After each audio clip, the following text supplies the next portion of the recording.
We only know what we saw, and what we saw goes against everything that we read in the United States. What we do right now, here today, is urge you to stop listening to the people that the U.S. government brings out from the Muslim Brotherhood and from ISIS and all the other terrorist organizations. Stop listening to them and go to Syria. The president of Syria said, bring delegations. See for yourself. That's the answer. So, members of the U.S. Peace Council paid their way to go to Syria to get the inside scoop from the people of Syria itself. Not just from one side, but from the opposition and the pro-government side. What they come to find out reverberates everything we've been saying here, and it is definitely worth your listen. I want to thank the Positive Side of 2012 for bringing this to my attention and spending the time to crop out the important parts. Now on to the video. I'm Alfred Martyr, and I'm president of the U.S. Peace Council. The campaign to confuse the American people has been intense. And it is our purpose to try to bring some light, some understanding, which can perhaps lead to the American people demanding an end to the intervention and peace in Syria. We reached out to many peace organizations in our country to try to get a broad delegation to go. I would be less than honest if I did not say that some did not come because they were fearful of going into a war zone. Others demonstrated the confusion that does exist because of reading the propaganda and the barrage of, unfortunately, the media, which gives such a one-sided story. We feel we have that obligation. And it's a tribute to those who went, that they overcame those obstacles and agreed to go, and may I point out, paid their own way. And we make a distinction between opposition, the political opposition with whom we also met, and the terrorists and the mercenaries with whom we did not meet. We met people in Syria who work nonviolently to bring about change. We learned of their efforts to bring about change, working in opposition to the government, working with the government, but nonviolently. We met with government officials. We met with the Minister of Administration. We met with the Ministry of Health. We met with the Minister of Reconciliation. A whole approach to bringing back those Syrians who have, for one reason or another, joined the mercenaries and the terrorists. And my fellow delegates will speak, I think, about some of the details of these. But I want to give you just an overview of whom we met with. We saw for ourselves the damage that was done to the university. Even while we were there, a shell fell into the School of Architecture, killing students and faculty. And the students themselves were rebuilding the damage. We saw villages that are basically Christian villages that have been besieged by the terrorists but have now been liberated.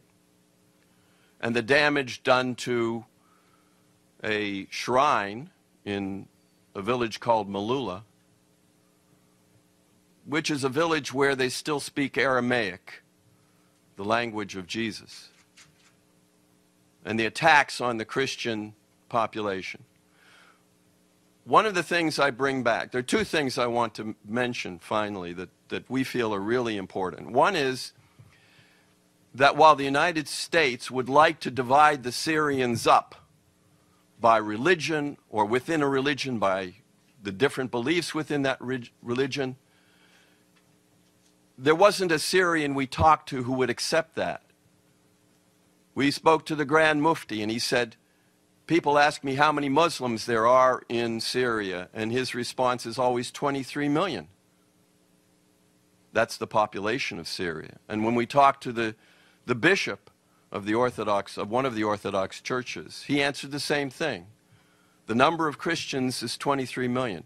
We will not allow ourselves to be divided up the way the United States has divided up the people of Iraq or Libya or Afghanistan or so many other countries. We won't allow that. And that unity, I believe, has led to the ability of the Syrians to withstand an invasion by the most powerful country in the world and its most powerful allies in Europe, its most powerful allies in the Middle East, with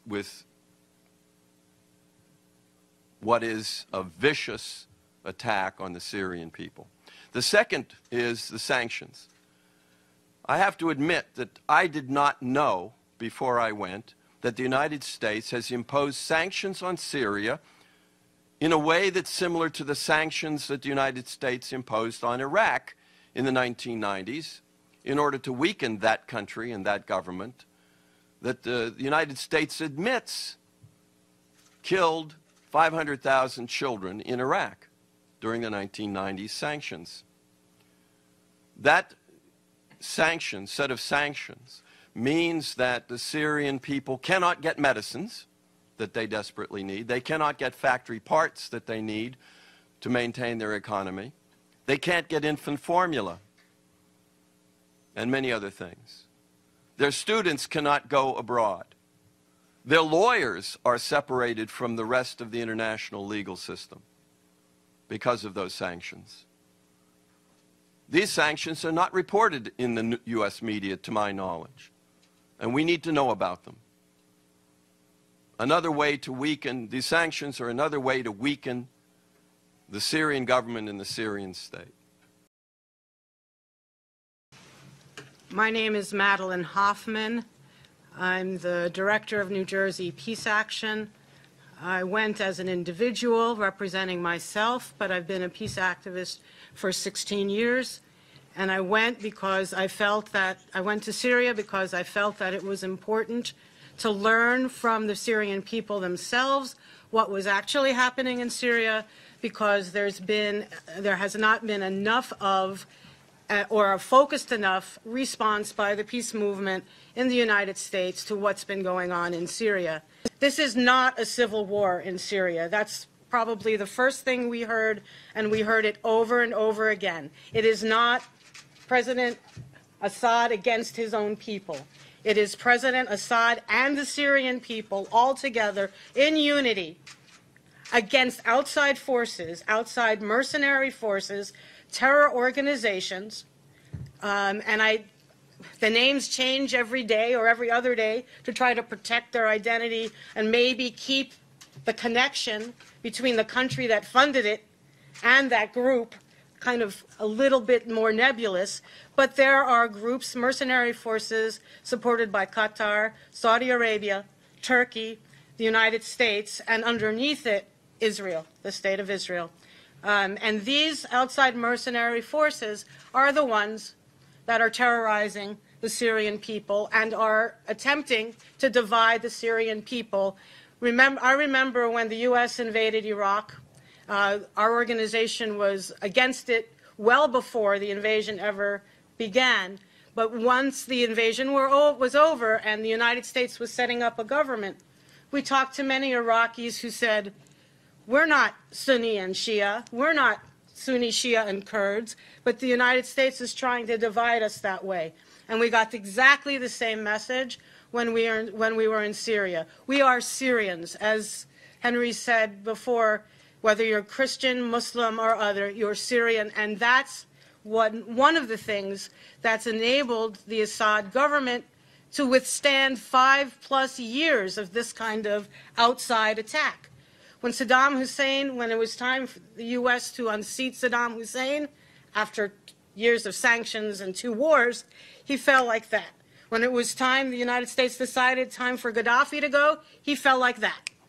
But when it was time, the United States decided it was time for Assad to go, he did not fall. And why? Because he has the support of 23 million Syrian people, and it was more before all these refugees were created and refugees were sent around the world. The whole idea of regime change, the policy of regime change, if you will, it's illegal under international law. The United States has no right to do that. The United States has no right to decide for the Syrian people who their government leaders should be. And so during my time there in Syria, I felt that over and over again. Who are we? Why are we presuming to know what's best for the Syrian people? And the other part of this that I think people in the United States need to know is that the Assad government provides free health care, free universal health care to everyone. It's part of the government's mission.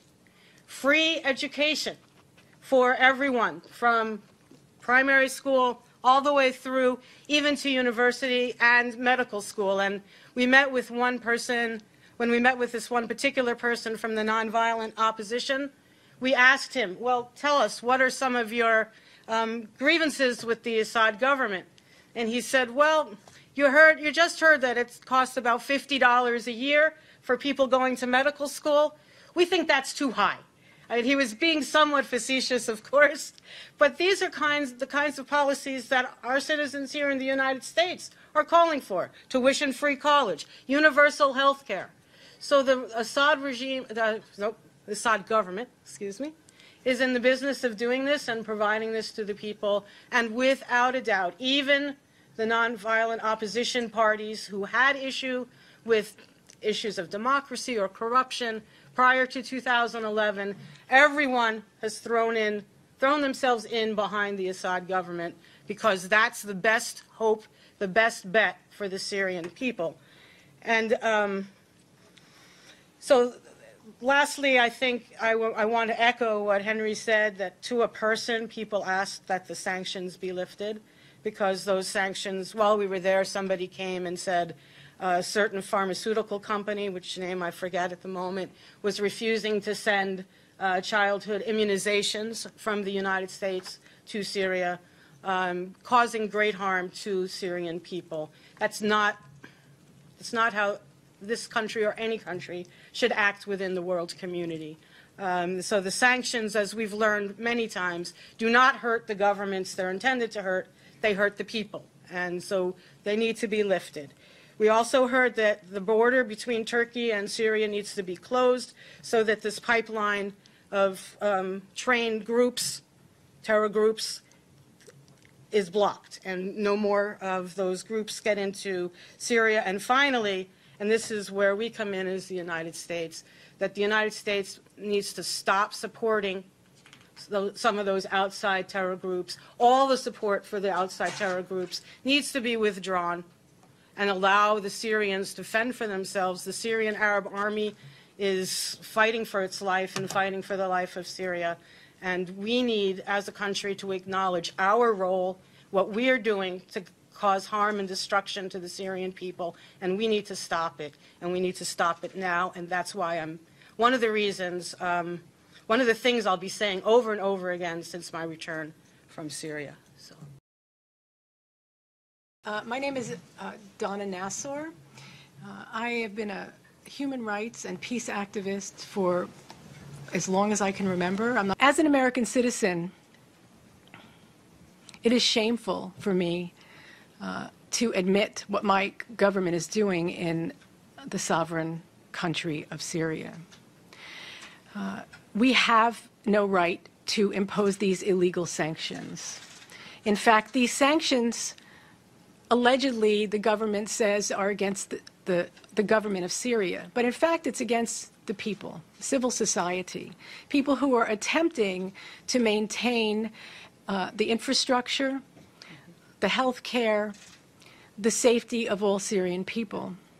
One of the things that stood out to me is not only the lack of medication and the fact that Syrian children are dying because they can't get chemotherapy meds into the country because of the illegal sanctions that the U.S. and the West has imposed.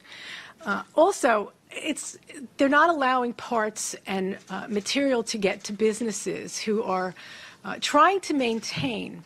And they're trying to maintain for more than one reason, and not just to continue to make money, but to employ people. Because when people have no way to earn a living, they become desperate.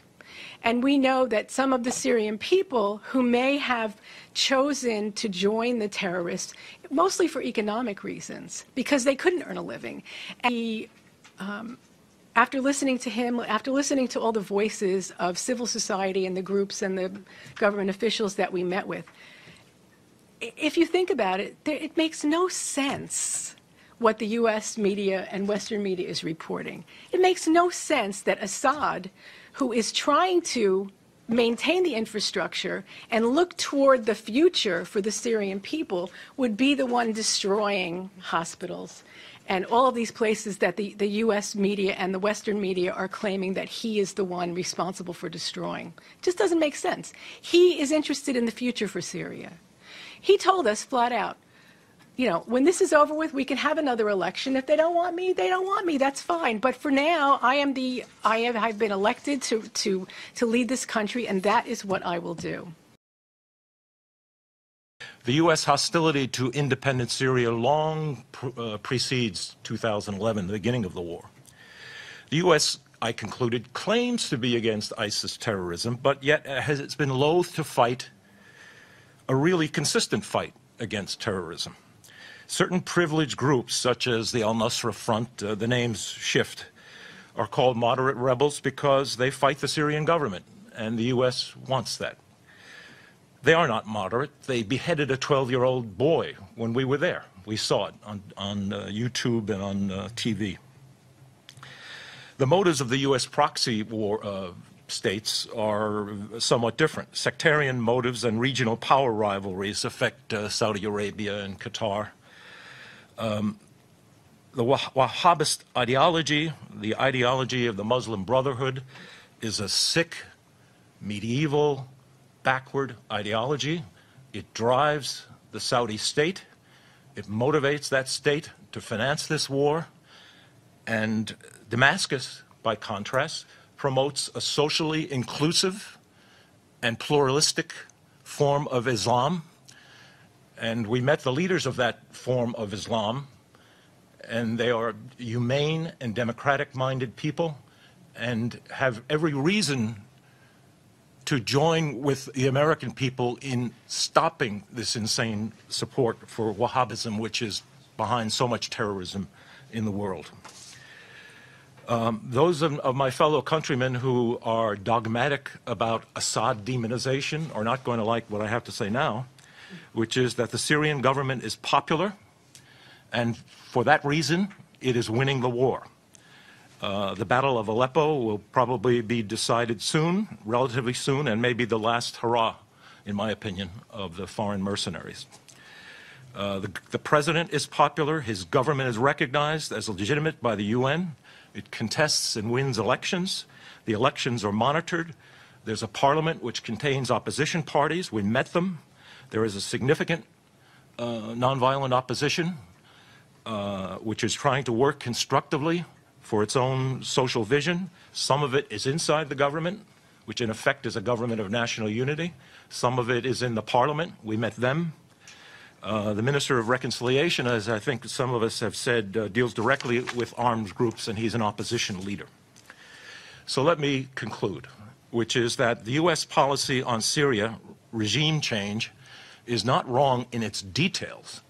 It is wrong in its fundamentals. It is wrong root and branch. It violates the UN Charter. It violates international law. The U.S. is bombing parts of Syria without the consent of a legitimate government. That violates international law.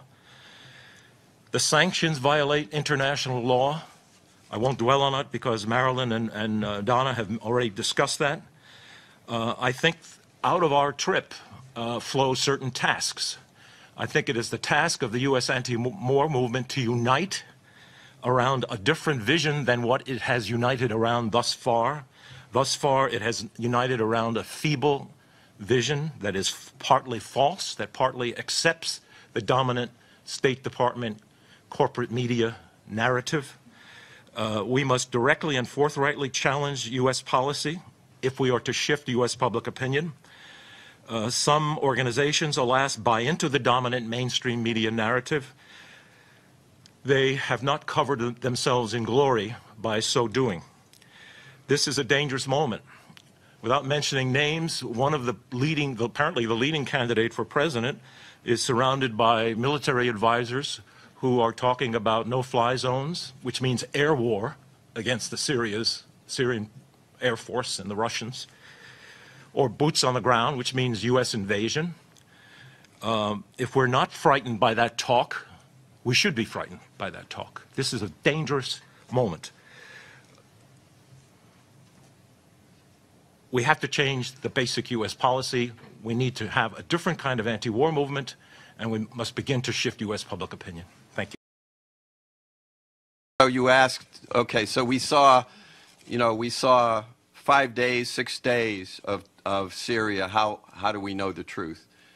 We only know what we saw, and what we saw goes against everything that we read in the United States. What we do right now, here today, is urge you to stop listening to the people that the U.S. government brings out from the Muslim Brotherhood and from ISIS and all the other terrorist organizations. Stop listening to them and go to Syria. The president of Syria said, bring delegations. See for yourself. That's the answer. What we saw is what we're reporting. If you don't have to trust us, but at least accept that there's another picture. Now take your in terms of meeting with President Assad, we did not ask about barrel bombing. Barrel bombing is a term that the United States uses, like Scud missiles, a nasty word.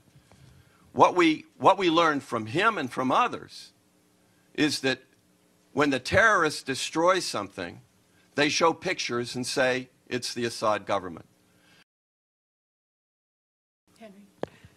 So you're saying barrel bombs do not exist, or this is an invention of the U.S. government? I'm going to ask for this man. That's the term the U.S. government uses. What do you call them? Well, they're bombs. They're Why bombs. do we call them barrel bombs? Barrels, because they're in barrels, or they're tanks. No, they're not. Okay, what are they? His family can't come out, but he has said that the aid is not getting through. And Vanessa Beeley has said that the aid is not getting through. And one of the reasons for that is that it's being intercepted either by the outside mercenary groups, or at times we have heard stories that United Nations aid is not getting through either because it's going to the wrong side, to the outside mercenary forces, not to people in the civilians in Syria who deserve and need to have that aid.